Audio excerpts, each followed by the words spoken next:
तो हेलो दोस्तों, कैसे हैं आप लोग। मैं हूं अंकुर और स्वागत है आपका मेरे और आपके अपने चैनल कॉमिक बुक गाय पर। दोस्तों, आज की वीडियो में हम रिगोर की स्टोरी को कंटिन्यू करने जा रहे हैं। रिगोर एक लेजेंडरी सुपर सैयन है और वो वेजिटा का सौतेला भाई है और उससे बदला लेना चाहता है।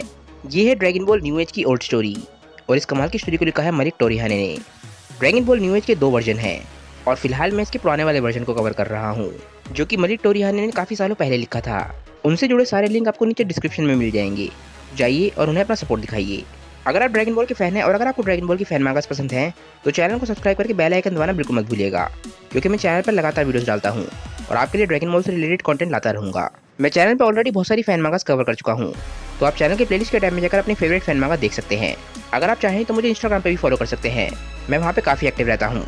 तो अगर आप इंस्टाग्राम पे हैं तो मुझे फॉलो जरूर कीजिएगा। अगर आपको आज की वीडियो अच्छी लगे तो वीडियो को लाइक जरूर कीजिएगा और वीडियो को अपने दोस्तों के साथ शेयर भी जरूर कीजिएगा। तो चलिए दोस्तों, ज़्यादा देर न करते हुए अपनी वीडियो पर आते हैं। लास्ट वीडियो के एंड में हमने देखा था कि अलादीन बोलता है कि गोकू, भले ही हम दोनों की ताकत तुम्हें बराबर लग रही हो, पर मेरे पास मेरा मैजिक भी है और हज़ारों सालों का कॉम्बैट स्किल भी है, तो तुम सोच सकते हो कि मैं कितना ज़्यादा ताकतवर हूँ। इसके बाद अलादीन अपना डार्क मैजिक बाहर निकालता है और उसे चारों तरफ से काला औरा घेर लेता है। वो हंस रहा होता है और बोलता है कि ठीक है, तुम तैयार हो जाओ। अभी तक मैं सिर्फ वेजिटा की ताकतों का इस्तेमाल कर रहा था, इसीलिए तुम मेरे सामने टिक पा रही थी, पर अब मैं अपनी ताकतों और मैजिक का इस्तेमाल करूंगा। देखते हैं कि तुम मेरे डीमन मैजिक के सामने क्या कर पाते हो। गोकू बहुत हैरान हो रहा होता है और बोलता है कि इसका ऑरा तो बिल्कुल शैतानी है, कि पहले के मुकाबले बिल्कुल बदल चुका है। अब तो मैं वेजिटा को महसूस भी नहीं कर पा रहा हूँ। इसके बाद अलादीन अपने डार्क मैजिक को अपने हाथ में कॉन्सेंट्रेट करने लग जाता है और एक बहुत ही पावरफुल अटैक एकदम से गोकू पे शूट करता है। गोकू इस अटैक को एक्सपेक्ट नहीं कर रहा था और ये कोई नॉर्मल अटैक भी नहीं था। ये अगर नॉर्मल अटैक होता तो गोकू अपने आप को बचा पाता, पर ये एक मैजिकल अटैक था और गोकू इस अटैक की चपेट में आ जाता है। ये अटैक गोकू को बहुत फोर्स से लगा होता है, तो वह ज़मीन से जाके बहुत ज़ोर से टकराता है। अलादीन अपना अटैक फिनिश करने के बाद हंस रहा होता है। वो अभी भी डार्क मैजिक से घिरा हुआ होता है। गोकू एकदम से चट्टानों के बीच में से बाहर निकलता है। वो काफ़ी घायल लग रहा होता है। तभी अलादीन गोकू के पास आ जाता है और बोलता है कि मुझे लगता है कि इस अटैक से तुम्हें काफ़ी चोट लगी है। मुझे लगता है कि तुमने एक्सपेक्ट नहीं किया होगा कि ये अटैक इतना ज़्यादा ताकतवर होगा। मैं तुम्हें मैजिक के बारे में एक बात बताता हूँ। मैजिकल अटैक नॉर्मल अटैक से काफ़ी डिफरेंट होते हैं। अगर मैजिक एक सर्टेन लेवल तक पहुँच जाए तो चाहे तुम कितने भी ज़्यादा ताकतवर हो जाओ, तुम उस मैजिकल अटैक से नहीं बच सकते हो। इसका मतलब ये है कि भले ही हमारी ताकतें सेम लेवल पर हों, पर अगर मैंने एक बार अपने मैजिक का इस्तेमाल करना शुरू कर दिया तो तुम मेरे सामने ऐसे होगी जैसे हाथी के सामने चींटी होती है। गोकू को इस बात पे बहुत गुस्सा आता है और वो बोलता है कि देखेंगे कि तुम क्या कर सकते हो, और वो गुस्से में एक अटैक बनाने लग जाता है। अलादीन बोलता है कि तुम अपना बेस्ट अटैक मुझ पर शूट करो, देखते हैं कि तुम क्या कर सकते हो, और वैसे भी किसे पता कि तुम्हारा कौन सा अटैक तुम्हारा लास्ट अटैक हो। गोकू को इस बात पे और ज़्यादा गुस्सा आने लग जाता है। वो एकदम से अपना अटैक शूट करता है। अलादीन डायरेक्टली इस अटैक को फेस करता है और ये अटैक कोई आम अटैक नहीं होता, ये गोकू का सबसे पावरफुल अटैक होता है। अलादीन इस अटैक को देख के हंस रहा होता है और खुद को डार्क ऑरा से घेर लेता है। अलादीन इस अटैक को बहुत ही हेड ऑन फेस कर रहा होता है और जैसे ही गोकू का अटैक खत्म होता है वहाँ पे सिर्फ धूल धूल रह जाती है। गोकू थका हुआ होता है, उसने अपने इस अटैक में पूरी ताकत लगा दी होती है। धीरे धीरे करके धूल छटने लग जाती है और गोकू खुद से बोलता है कि क्या हुआ, क्या मैंने उसे ख़त्म कर दिया। तभी हम देखते हैं कि अलादीन जिंदा होता है। वो बहुत गुस्से में होता है। पूरी धूल छटने के बाद हम देखते हैं कि वेजिटा यानी कि अलादीन का पूरा शरीर तबाह हो चुका होता है। उसका सिर्फ आधा हाथ और आधा सर बचता है। अलादीन गोकू से बोलता है कि लगता है तुम अब खुश होगी, मेरे पास सिर्फ आधा सर बचा है। गोकू काफ़ी हैरान होता है। अलादीन बोलता है कि लगता है मेरा काम तमाम हो चुका है, तुम जीत चुके हो, तुम अब जीतने के बाद डांस कर सकते हो, मैं तो बस मरने ही वाला हूँ। तभी अलादीन हंसने लग जाता है और बोलता है कि अरे रुको, डीमन मैजिक के काफ़ी सारे फ़ायदे होते हैं, जैसे कि मैं अगर अपनी रैंकाई फोर्स करूं तो मैं अपने पूरे के पूरे शरीर को दोबारा से रीजनरेट कर सकता हूं। अगर मैं ऐसी चीज़ें ना कर पाता तो ये शरीर मेरे किस काम का होता। ये बोलते बोलते अलादीन डार्क मैजिक की मदद से अपना पूरा का पूरा शरीर रीजनरेट कर लेता है। अलादीन हंसता है और बोलता है क्या अब हम अपनी फाइट फिर से शुरू करें। गोकू हाँफ रहा होता है।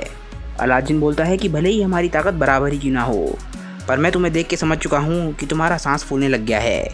अलादीन एकदम से गोकू के सामने से गायब हो जाता है और एकदम से उसके पीछे आ जाता है।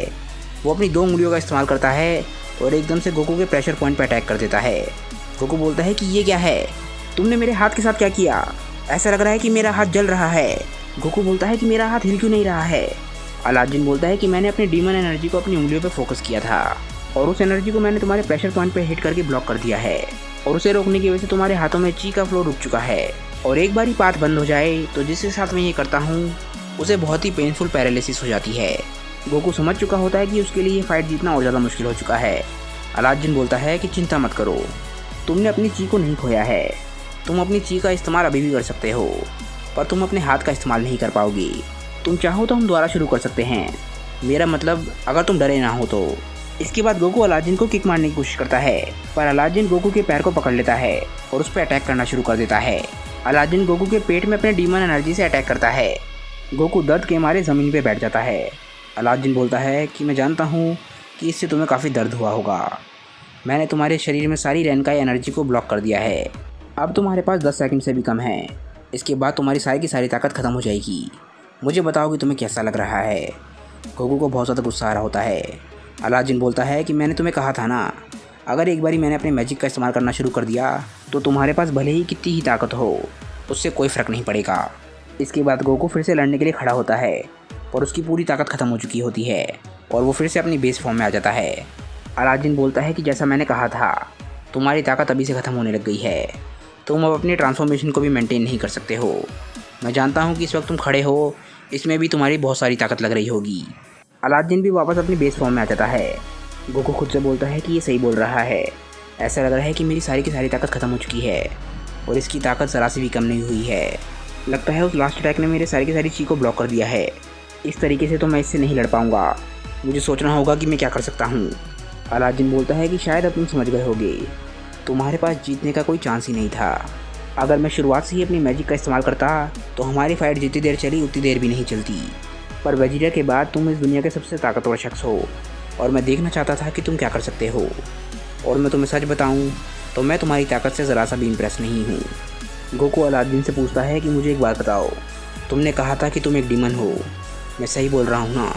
मुझे बताओ कि तुम इन लोगों पर अटैक क्यों कर रहे हो, आखिर तुम चाहते क्या हो? अलादीन बोलता है कि ये लोग मेरे लिए बस एनर्जी का सोर्स हैं। जैसे कि ये लोग एनर्जी के लिए जानवरों को खाते हैं, वैसे ही मैं इनकी एनर्जी इनसे लेता हूँ। ये तो बस दुनिया का रूल है, ताकतवर ज़िंदा रहता है और कमज़ोर मारा जाता है, और यहाँ पर मैं सबसे ज़्यादा ताकतवर हूँ। और रही बात इसकी कि मैं चाहता क्या हूँ, मैं बस अपनी बॉडी को वापस चाहता हूँ और उसे पाने के लिए मुझे काफ़ी सारी रेनकाई एनर्जी की ज़रूरत है। तुम्हारी बॉडी और वेजिटा की बॉडी के अंदर काफ़ी सारी रेनकाई एनर्जी है, तो मैं उसे वेस्ट नहीं कर सकता हूँ। एक बार मेरी बॉडी वापस आ गई तो मेरे पास कोई प्लान नहीं है। हो सकता है मैं वापस डीमन रैल में चला जाऊँ और वहाँ पर जाके रूल करने लगूँ, पर मेरे ख्याल से अब उसका कोई फ़ायदा नहीं है। गोकू बोलता है तो तुम क्या करोगे? अलादीन बोलता है क्या पता, पहले मैंने सोचा था कि मैं डाबोरा का मारूंगा, पर डाबोरा पहले ही मारा जा चुका है। हो सकता है मैं बस दुनिया में घूमता रहूं और अलग अलग दुनिया में जाकर लोगों को मारकर उनके तड़पने का मजा लूँ। गोकू बोलता है कि तुम एक मॉन्स्टर हो, मैं तुम्हें बता देता हूँ, कभी न कभी तुम्हें कोई रोक लेगा। अलादीन बोलता है कि एक बात तो मैं जानता हूँ, हो सकता है कि इस दुनिया में कोई हो जो मुझे रोक सकता हो। इसके बाद अलादीन गोकू पे अटैक कर देता है और गोकू पे लगातार अटैक करके उसे बेहोश कर देता है। गोकू के बेहोश होने के बाद अलादीन बोलता है कि इतना तो पक्का है कि मुझे रोकने वाले तुम नहीं होगे। कैप्सूल कॉर्प में गोहान को महसूस हो जाता है कि उसके डैड के साथ कुछ गड़बड़ है। पैन पूछती है कि डैड क्या हुआ, क्या ग्रैंडपा गोकू ठीक हैं? गोहान बोलता है कि ज़रूर कुछ गड़बड़ है। कुछ देर पहले डैड और उस दूसरे शख्स की ताकत बिल्कुल बराबर थी, पर अब डैड की ताकत बिल्कुल गिर चुकी है। पैन बोलती है कि इसका मतलब ये है कि ग्रैंडपा गोकू हार रहे हैं। गोहान समझ जाता है कि गोकू के साथ ज़रूर कोई गड़बड़ हुई है। अलादीन गोकू से बोलता है कि मेरा काम यहाँ पे ख़त्म हो चुका है, पर तुम्हारी रेनकाई मेरे काम आ सकती है। तुम्हारी रेनकाई को लेने के बाद मेरे को जितनी चाहिए उतनी ऑलमोस्ट कंप्लीट हो जाएगी। गोकू बोलता है कि भले ही मैं वो शख्स ना हूँ जो तुम्हें रोक सकता हो, पर तुम्हें कोई ना कोई ज़रूर रोकेगा और तुम जीत नहीं पाओगी। अलादीन गोकू पे फाइनल अटैक करने वाला होता है और बोलता है कि नहीं, तुम गलत हो, मैं ज़रूर जीतूँगा। तो दोस्तों, अलादीन गोकू के साथ क्या करने वाला है और गोहान क्या गोकू तक पहुँच पाएगा या नहीं, ये हम देखेंगे नेक्स्ट वीडियो में। अगर आपको आज का वीडियो अच्छा लगा हो तो वीडियो को लाइक ज़रूर कीजिएगा और वीडियो को अपने दोस्तों का शेयर भी जरूर कीजिएगा। मुझे नीचे कमेंट करके भी बताइएगा कि आज की वीडियो आप लोगों को कैसी लगी। अगर आपको आज की वीडियो अच्छी लगी हो तो वीडियो को लाइक ज़रूर कीजिएगा। जिन लोगों ने अभी तक चैनल को सब्सक्राइब नहीं किया है वो चैनल को सब्सक्राइब कर लें, क्योंकि चैनल पर लगातार वीडियोस आती रहती हैं। जो लोग चैनल पर नए हैं वो चैनल के प्लेलिस्ट के टैब में जाकर अपनी फेवरेट फैन मांगा देख सकते हैं। मैं चैनल पर काफ़ी सारी फैन मांगास कवर कर चुका हूँ और आपको आपकी फेवरेट फैन मांगा ज़रूर वहाँ पर मिल जाएगी। जो लोग एनिमे के फ़ैन हैं वो मेरे दूसरे चैनल CBG गेमिंग को सब्सक्राइब ज़रूर करें, क्योंकि उस चैनल पर भी मैं एनिमे रिलेटेड कंटेंट डालना शुरू कर रहा हूँ, तो आप लोगों को वहाँ पर भी ज़रूर मज़ा आएगा। तो चलिए दोस्तों, मैं मिलता हूँ आप लोगों को अपनी नेक्स्ट वीडियो के साथ। तब तक के लिए बाय दोस्तों, और थैंक्स फॉर वॉचिंग।